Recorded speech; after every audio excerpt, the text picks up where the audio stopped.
Hello and welcome to the Heads and Volleys podcast with me, Lee Dunn. Super excited for today's episode with Byron Gutierrez because he is one of the individuals who contributed to the last episode that I produced, and that was really about preparation and opening up to the Twitter crowd and asking what people do and what take priority for them when they're setting up for their preseason, or now they're halfway through the preseason. So Byron and I have discussed kind of in here in depth really on his approach, and his background is super unique. It's not something that I would typically expect from a lot of the soccer crowd that I engage with on Twitter. And it's so fantastic how he is involved in so many different things, but all of them apply a value to what he's doing with his high school group. So here is Byron's contribution from the last episode. And then I'll wrap up here with Byron. He mentions he kind of took both approaches really and said on the field, it's implementing your style of play. And then off the field, it's setting standards and expectations for the year for the team. So if we can encompass everything, I think Byron sums it all up there nicely. And I'm interested to know how you do it off the field. As I said earlier, are you able to spend time in a classroom, or do you sit on the side of the field for 10 minutes and identify these things? So those additional questions that came from Byron's submission led us into a conversation into exactly how he does what he does and kind of why he does it. So you can always follow me on Twitter to keep up to date with things like this, that I reach out for podcast submissions or even just for general census, and that's at LeeDunneSoccer. Then you can also follow Byron too, and definitely give him a follow. He is at Byron22911. Again, that's at Byron22911. I'll cover it all again at the end, but here we go with my interview with Byron Gutierrez.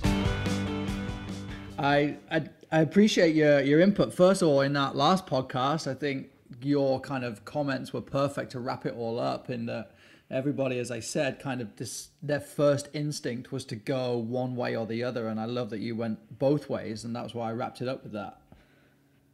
Oh yeah, I appreciate. Yeah, I love that. I love, ever since I found out about like soccer chat, and I think it was like almost a year ago, just the input that we get from the soccer community on Twitter is just a free coaching course, like almost daily.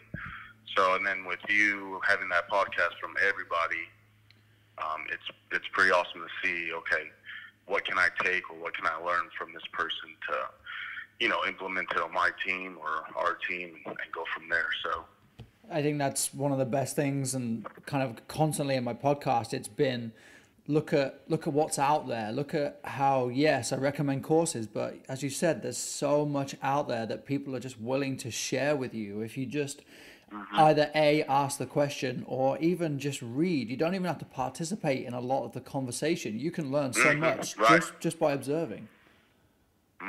That's what I do. I don't know a whole lot, but I'm definitely trying to read, trying to send myself messages on Twitter just so I can keep it and not lose it, so I can refer back to it. I do that a lot. So. Yeah, it's so valuable, and I mean that's all we can ask for really as individuals, is to just to have that material available to you.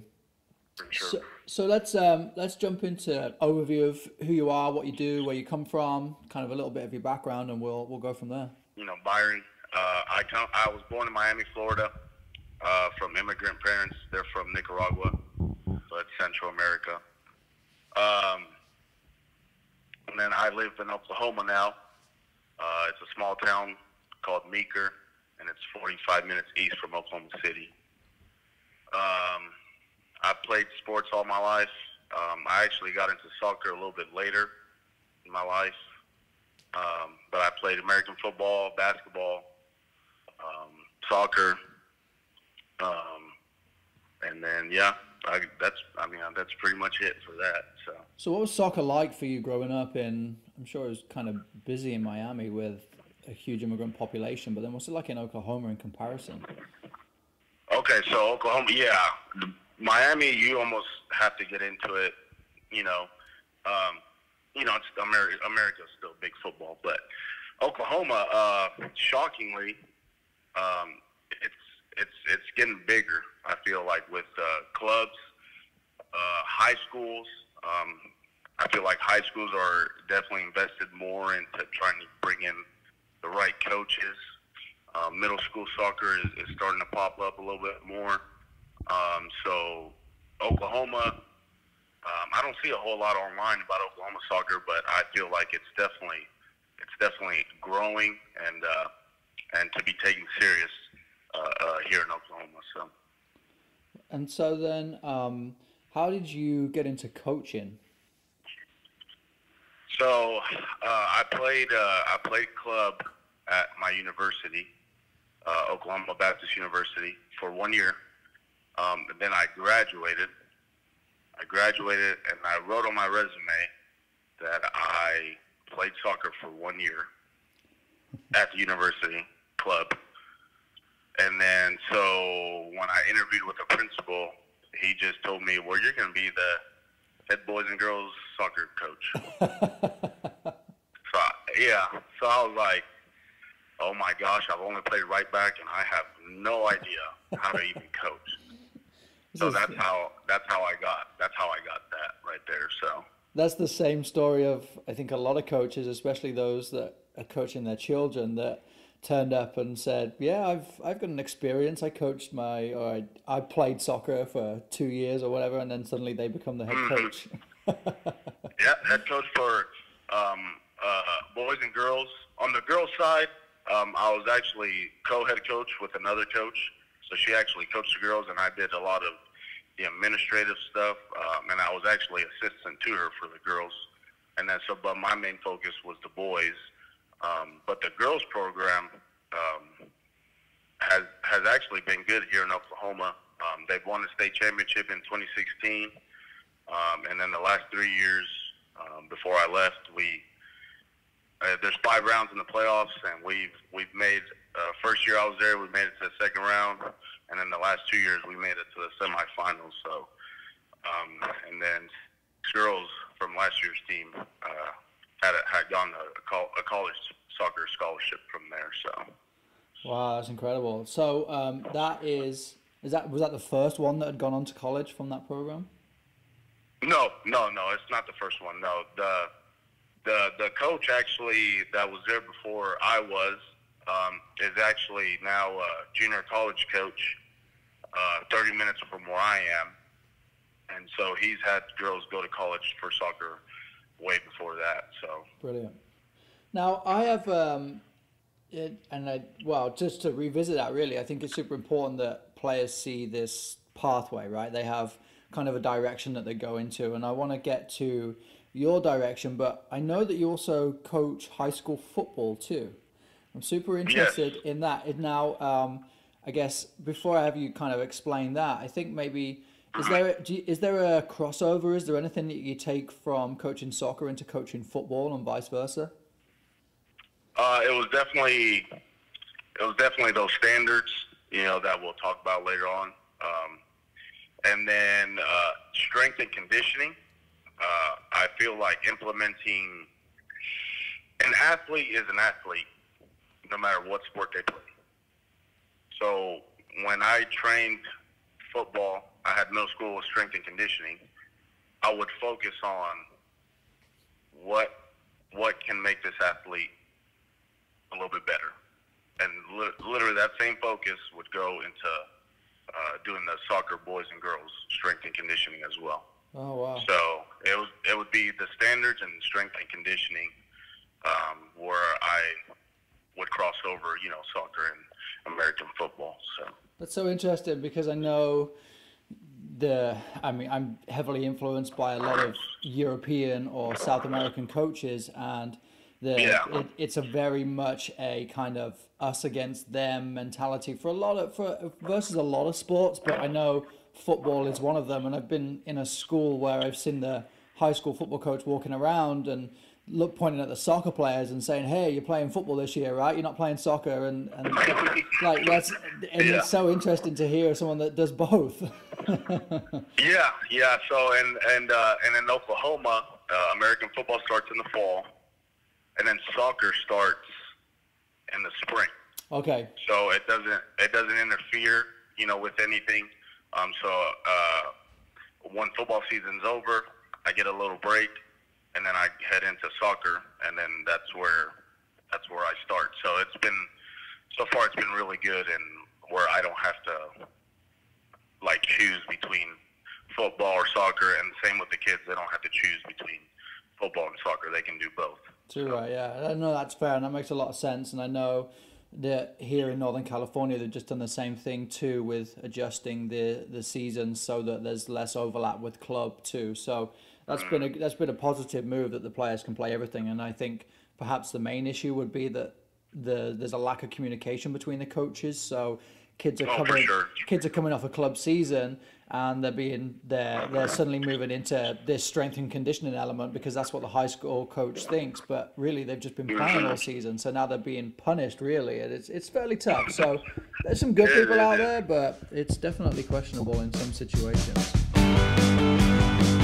Let's get into kind of your podcast contribution. You wrapped up kind of talking, or I used it to wrap up the whole episode in the on the field and off the field aspect. So let's jump onto the on field. And I know we have some ideas here on what we're going to work through, but I guess my first real question is, where did it come from? Where did that style of play come from? Where did you where does this material come from? Does this come from this wonderful world of Twitter that we live in, or does it come from somewhere else? Actually, it came from the U.S. soccer coaching courses. I have my D license, and while I was taking my D license, that's actually where I got the style of play. Okay. Which it can actually surprise people, because they'd be like, "Well, where do you find that on a coaching course or whatnot?" But so that's where I got the idea, like, offense and defense, and then the 4 phases of the game, and then implementing, building on the back, and so on and so forth. Because before that, like I told you before, I had no idea what I was doing, and I thought random drills was going to make the team better.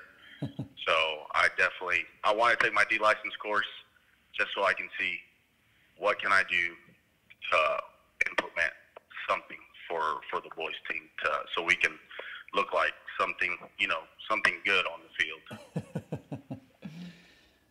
So a question on that then, and this is a complaint I've heard and something I've become familiar with over time of taking other licenses, has been that typically it was always a pass-fail environment, and so the coaches would show up, they would do whatever they were told to do to impress their instructor and then get that pass. Mm-hmm. So what was it for you? Was it just a case of realizing that this was actually something that was going to provide the structure you needed? Because a lot of people, as I said, will leave a course and be like, great, that's done, I've got my license, now I can just carry on doing what I'm doing. And they're fairly entitled to do that, but you saw some other value in that. Yes, it gave me structure.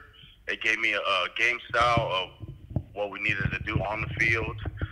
It gave me comfort in knowing, okay, this can be implemented on the team, and the team can actually improve from it. I hear a lot of, practice is not the best thing for players, but for our team that we had, they needed to play as much as possible, just so we can implement a style. Now, with that being said, do I do rondos? Yes, I definitely implement rondos. I implement, maybe half field, game-like situations, but I definitely follow that practice method, just because our team needed to play as much as possible to get some results of implementing a game style on that field. Right. I really appreciate that you've taken that view too. Like, there is a method to the madness, even when we're doing what we're doing. Right, exactly. Yeah, so, and then that goes on with later on, like, we have a standard on the field. Okay, now we have to find, a standard off of it as well. So and we'll get to the off-field stuff, because that's super interesting to me. And I want to kind of cover through your style of play. So you have, I guess what we'd say, kind of like a periodization plan that you do everything in 3-week blocks? Yes, 3-week blocks. Why do you do 3-week blocks? It was just based on the school schedule Okay. that I had. So in Oklahoma, we have spring soccer, but we actually start December 1st, and we only have 3 weeks before Christmas break. So that's where I got the 3 weeks blocks of implementing something, attacking, defending every 3 weeks. Now, is that mainly so you can fit it in? It fits within school. Is that so you keep the approach fresh for the players? Are you finding success with that every 3 weeks? Yes. Even if they get tired of it, like, oh my gosh, we've done this for 2 weeks now. It focuses on like just that pattern that we talk about, that implementing that game style. 3 week blocks, every day for 2 hours.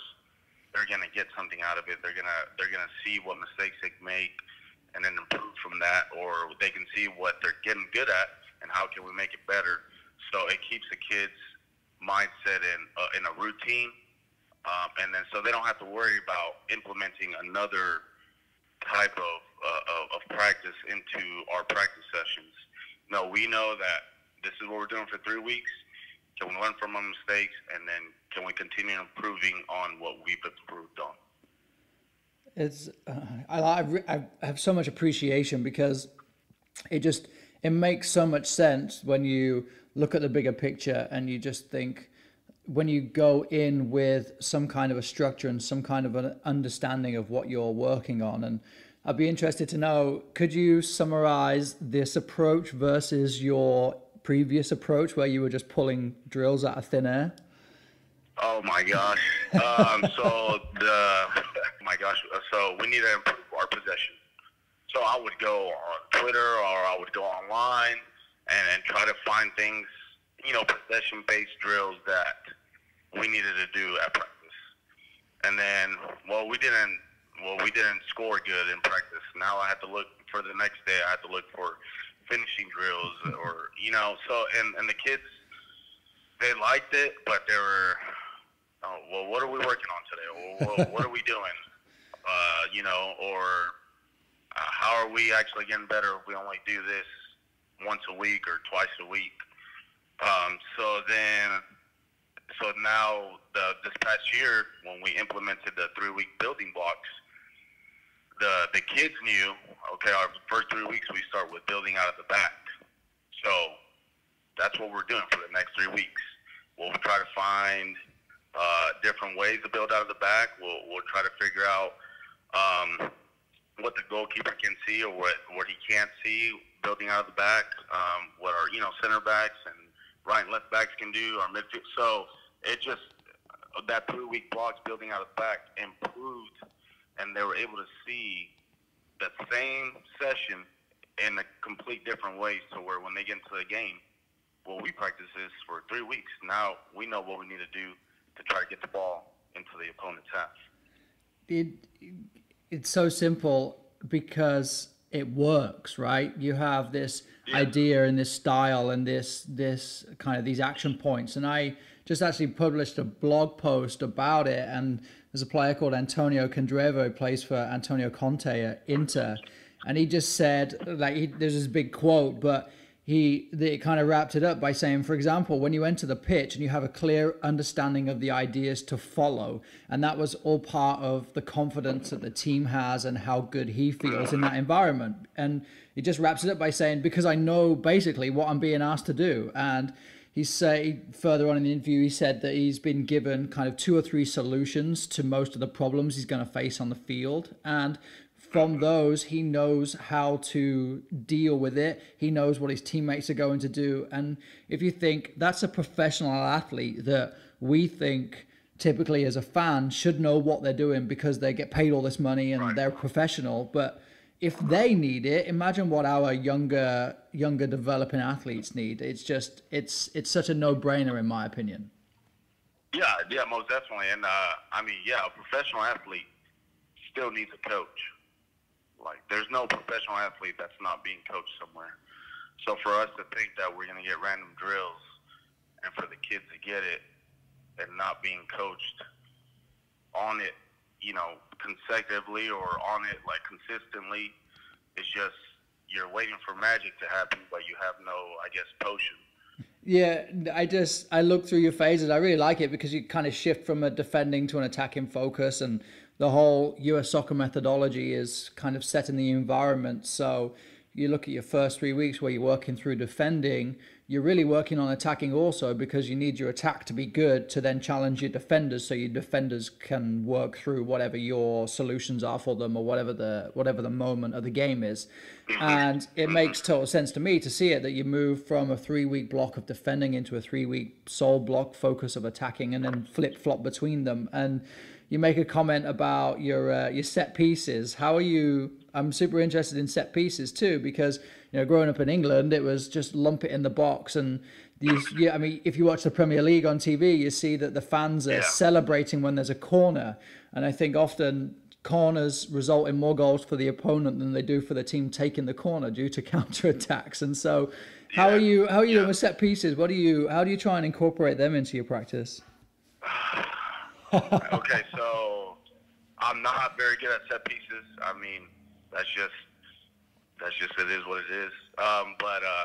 So trying to incorporate set pieces if we have time a little bit, after, and this is preseason before games or anything like that, we try to. I have written down like plays that I want to do, so we try to incorporate those plays. Now, when you have 25 players, it's kind of hard to have everybody just standing there and watching. Yep. So, that's what I do. I have the kids stand there, and some guys make runs, or for attacking corners or defending corners, stand there, and then we rotate. Just keep it simple that way. But I really want to try to improve in a way to where everyone's involved and not just standing around, because we're the ones that get scored on all the time, and that's just I feel like it's my fault because I just need to be better at that. So that's what we do, just attacking corners and defending corners, free kicks and all that. We rotate, kids stand around and they rotate, and then that's what we do. So I know from my own experience, I think it's affected my opinion on set pieces too. I try and take things as quick as possible just so the ball's in play, and maybe so that I can avoid them. But I remember growing up at practice in England and standing in a wall for 45 minutes while the guys who could take free kicks practice their free kicks from different areas of the box. And then kind of my as I learned to question things, I remember thinking, how many free kicks do we actually get in these areas? And then now as a coach, I create a plan for that. And then when I'm looking to build in set pieces, I'll play a game with my team and I'll give random fouls or I'll give random corners where it should be a goal kick. So not only do I kind of get to challenge the players on them and their respect, so to say, towards the coach or towards the referee, but it actually also creates those situations for them too. So set pieces is a key one, because there's a lot of theory that that's also a fifth moment of the game, and from kind of the attack and defense and transition. So I know there's a lot of people out there that are doing set pieces because we all need to. I'm always interested to poke and find out how people are doing that. Right, yeah. Well, I mean, that's a good idea. Games, I mean, there's not a kid from U4 to college that doesn't like games, so that's definitely a great idea to try to implement it that way. And kids, we're going to play today. Oh, my goodness, this is the best practice ever. So let's jump into the off-the-field stuff. So, again, in that last podcast, you took the line of where you mentioned to set standards and then expectations for the year for your team. And so I had commented more of an open question, really. So how do we do that? And I know lots of people have different ways. So let's dig into your methodology and the way you do and why you do it. So, and so that's going back to, okay, we created a standard of how we wanted to play on the field. So the kids started to see, okay, there's some structure going on. My assistant coach happens to be my best friend here. We came up with, or we were trying to come up with, what is something we could implement that does not affect just games? We need our guys to come in and be ready to go every single day, every moment. Because if they don't get better in practice, then what's the point of playing games? So then we came up with, we didn't come up with, but we thought about a win the day.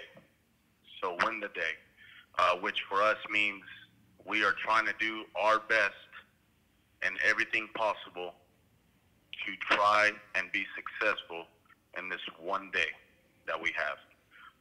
And then the three, I guess, codes that comes with that would be respect, effort, and fun. So we told our guys, like, this is what we stand for right here, and it's winning the day. We have to come to practice like a game-like mentality, because I told them, I don't know if it was right or wrong, but I told them, if we are going to suck, well, we're going to do everything in our power to get out on that field and have no excuses of why we're a bad team. If we're a bad team, it's because the other team was just better. Not because they outworked us, not because they do the little things better than us, but they were just a better soccer team. So we implemented that, and when we would go out to practice, we'd start with, okay, let's win the day. Let's see what we can do. And we told them what we were going to work on that day, building out the back or whatnot. And then after practice, we talked to them again, and each coach would talk to them about, okay, I feel like you guys won the day. These are the positive things that you guys did to win the day. And then this is what we can continue to improve on tomorrow of how we can get this standard or this structure we got going on of winning a day a little bit better for the next day. And then, sometimes, when effort wasn't there or things like that, we told them, hey, you guys lost the day today. You guys weren't ready, or you let other things get into your head. Now, can we come back tomorrow? Can we come back and win the day? Can we be successful? And just putting that in their head, winning the day, it's a ring. When you hear like a little ring, it's going to ring in your head, hopefully all day. So it's in your mindset, in the back of your head, whether it's in the front of your head or the back of your head, you're going to hear, oh, we got to win today. We got to win today. So our mentality was trying to win practice. It was not about the games anymore. It was about, can we get better to win that day? So, do you have? So I appreciate that the coaches would reflect on it, because often coaches will come up with a great idea of what they want to implement, and then it just kind of gets pushed by the wayside because everybody's busy and you run out of time doing things. And so things like that maybe become easy just to, we'll do that tomorrow. And then slowly it becomes a thing, but it's not really a thing. Like win the day. Oh yeah, they always talk about it, but they never really do it. So do you, do the players give their opinions or their feedback, or do you have like captains that would lead something like that too? Or is it always the coaches? It's always the coaches. We tried our players, but our players just wouldn't. I just have to do a better job of creating leaders. But when there was when we had a game or when we had practices, you could see the guys like, hey, we need to get going, man. I'm not trying to lose today, or I'm not trying to run more, or we're trying to get better. You could see the other guys pushing each other. And it wasn't a specific player or anything like that, or some guys, just their actions, they're going hard all the time. So then we would try, hey, look how so-and-so is going hard in practice every single time. Can we do that? Can we match his intensity? Can we match his mindset? So I just need to do a better job of trying to create leaders to where they can step up and talk about winning the day, but a lot of it was on the field where when they were practicing, they would push each other or they would see somebody else's actions. So, and you mentioned before that you guys have like a dress code, like standards for your players, right? We kind of touched on it early on about the standards of the environment. Mm-hmm. Is that so that dress code? We started implementing it my second year. Didn't put a big emphasis on it. My third year, you better have a dress code. Just because if we're going to practice, you dress accordingly to practice. I'm a teacher. If I go to work in my soccer clothes, well, no one's gonna take me seriously. So we were on them about the dress code, and it was school color oriented, and it's just a little discipline thing for the kids. The kids that we had, maybe they might be the baby of the family, or just some didn't have the discipline that they might needed at home. So we as coaches, we stepped up to that and try to fill in that role a little bit to where this is how it has to be done, because it's a right way of doing it. And it's not about oh, I just want you to dress code because I said so. It's about doing the little things right.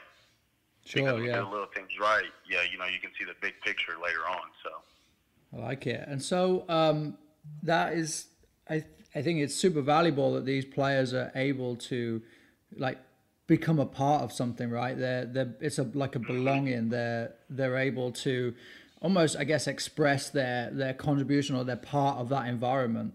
I mean, who doesn't want to wear the correct gear, right? And I guess as an individual, you can then look at someone and say, well, hang on a second, it's almost like they're rebelling a little bit, and now I know that I need to have this conversation with this player and just find out what's going on. And I think it sets you up well to not just to rip into them and say, like, boy, you better get that gear on, but actually, hey, what's going on? Let me be considerate here and see if I need to have a deeper conversation with you.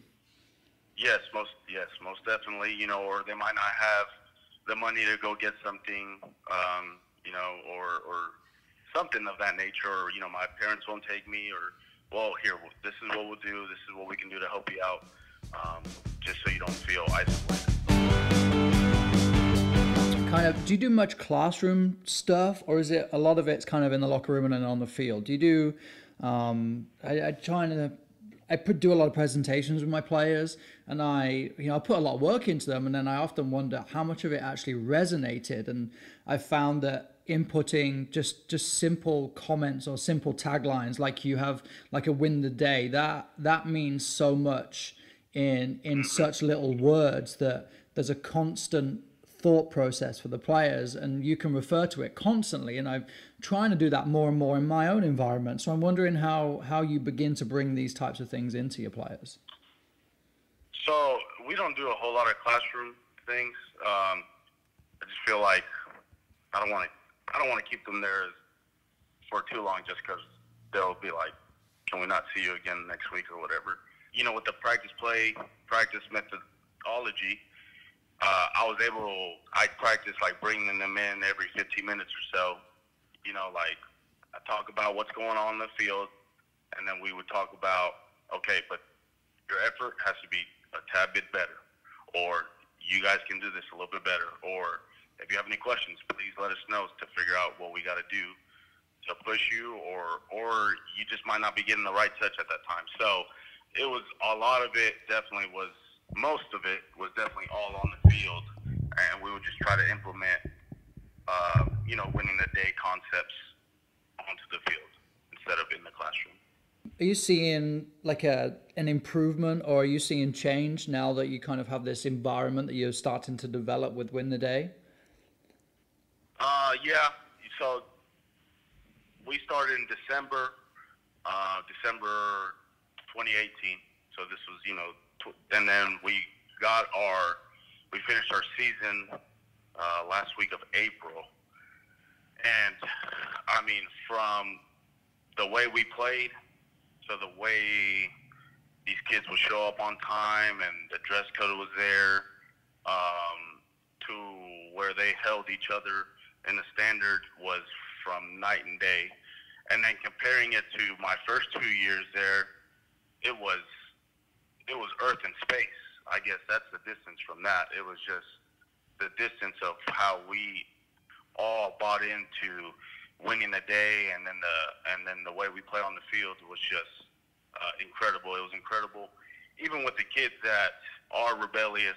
They either they were going to buy in or they couldn't play soccer. I mean, there was just no other way around it, and fortunately, there was no one I had to tell, hey, you can't come back here anymore. Everybody bought in, whether it was at the same time or whether one or two or three had had a buy-in a little bit later on. It was amazing. Just think you give people that opportunity. Everybody wants to belong, right? That's the way we've evolved into communities and families. And I just think that you can really bring people along with you. And those, like you said, that may be rebellious, they see, and I see it in movies a lot too, where there's always that outcast kid, and then suddenly they're all involved and they become the star on the team. And just think the more you can create an environment like that where it almost begins to police itself at that point, right? You've set your standards, you've set your expectations, and everybody lives by them. Yeah, that's what it is. We did it. We were on them. Like white on rice. And later on in the months, you know, a teammate would be like, you're wearing the wrong color today. Or, boy, you better change. Yeah, boy, you better change. And that wasn't coming from me. Or like, hey, we got a game coming up, and the boys were thinking like, this is our practice. This is our practice if we win today, we have a strong chance of winning on game day. So then, how much? So you put a lot of effort in early on kind of the idea of winning the day. How much do you reflect on that day to day? Is that now just a part of a regular conversation that you're having with the players all the time, and it's a constant reference, or is it something that you have to constantly remind them of, or is it now just, as I said, kind of part of the atmosphere and the environment of what you guys are doing? I would say definitely you'd have to remind them, because once we're done in April, late April, May, if you're in the playoffs, you don't get those kids back till November, December. So you got that big gap. As coaches, we can't coach during the summer, so we definitely try to set up pickup games. In the summer, I definitely stay away from coaching. I'll just play with you guys and see how you're playing and whatnot. At least show up. You're there. I know you're doing something.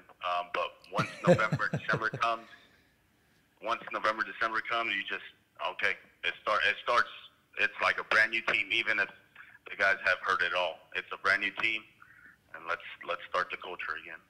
Love it. And do they play club soccer too, or are they just solely high school athletes? So our soccer boys are rec soccer players. So none of them this past year played competitively. Okay. And then the soccer girls, a lot of them played club. And whether it's competitive or rec, I view it the same.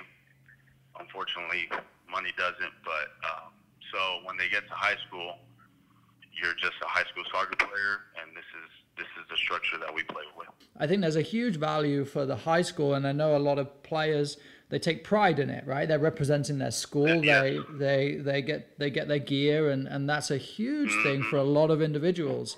If we can get them in the right environment constantly, whether that they move from their club to their high school, and then they're fulfilling their own goals, if you like, of representing their school, and they get to be the local hero, then we're really providing for these players more than just skill development and an understanding of a game model. So I think to just wrap up on the win the day idea, you mentioned that we're going to try and win the day regardless, that if we lose, and I really appreciate your comment in saying it's because the other team were better than us, and it's not because the referee or because of the field or anything like that, or because we didn't practice properly this week. Like you've created that environment, and I think anyone that's listening to this can take away something significant. That for me is what I take away, and that if you give them the best chance of success just by creating an environment that fosters this idea of winning the day. Or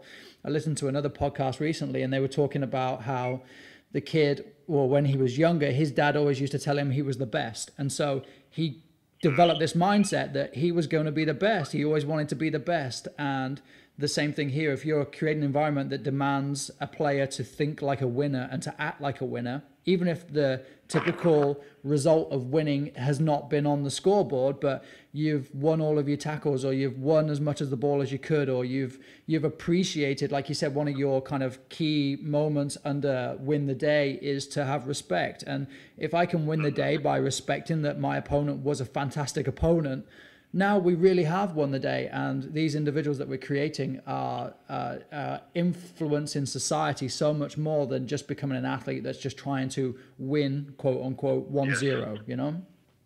So I think a huge props to you for creating that environment. I think that's fantastic. So I'm taking that away with me. I'm stealing that 100%.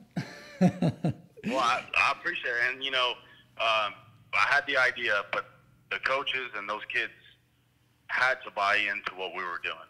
Because you can have an idea, but if you don't have those followers that become the leaders, then you just have an idea. It doesn't become anything. So for those guys to have bought in to the program that we were trying to create, it was awesome to see.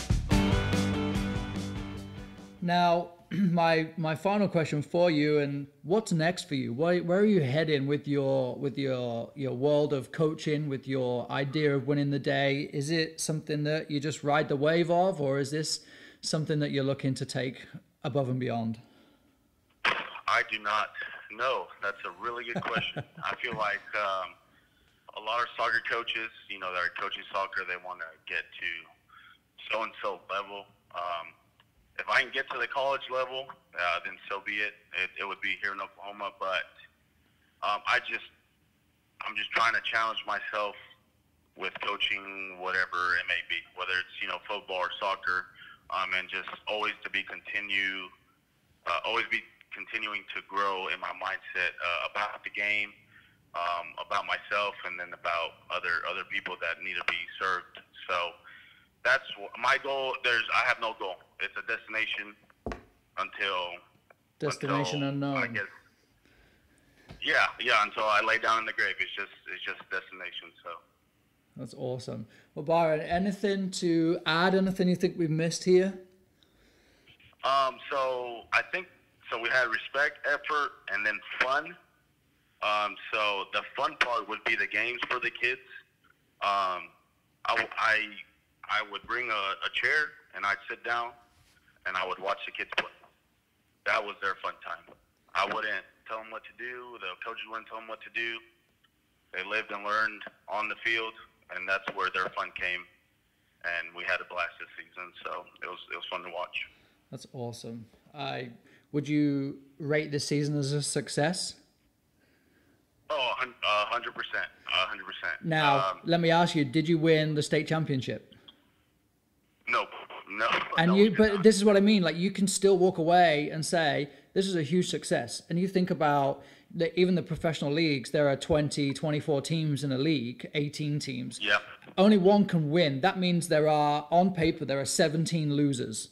Yet, so many teams can walk away saying that they won that season or won that day or won that year because of this type of environment that you've created. And I just think that, and that's kind of that's why I'm asking, like, was it a success? And if you are reasonable and you set these realistic targets and realistic goals, then there's no reason why every season and every day and every game cannot be a success. Right, exactly. So we won most of the days that we lost, and that right there was the success that we needed for those guys that continue in the game, and then when they get out of the game, continue to be good husbands or fathers or workers, whatever they need to be. So, Byron, that's awesome. I really appreciate your time, mate. This is fantastic. Awesome. Thank you so much, Lee. I'll finish this episode with a huge thank you to Byron for sharing his process and for sharing his position with everybody here.